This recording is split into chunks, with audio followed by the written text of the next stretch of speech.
నమస్కారం ఈటీవీ 360కి స్వాగతం. ముందుగా ప్రధానాంశాలు.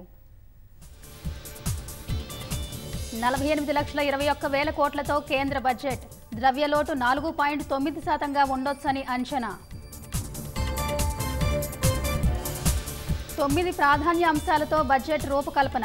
వ్యవసాయ, ఉద్యోగ, మౌలిక సదుపాయాలకు పెద్దపీట. అంకురాలు, ఆవిష్కరణల ప్రోత్సాహానికి కేంద్రం కీలక నిర్ణయం. అన్ని తరగతుల పెట్టుబడిదారులపై ఏంజెల్ ట్యాక్స్ రద్దు.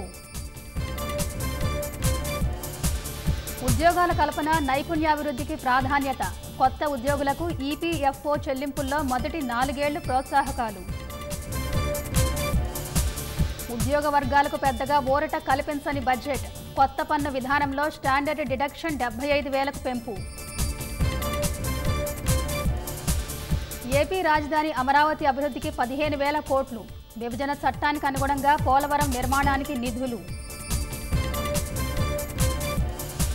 రాష్ట్రంలో ప్రారంభమైన అసెంబ్లీ సమావేశాలు. లాస్య నందితకు సంతాపం. సభ రేపటికి వాయిదా. భద్రాచలం వద్ద గోదావరి మహోగ్ర రూపం. 3వ ప్రమాద హెచ్చరికకు చేరువగా వరద.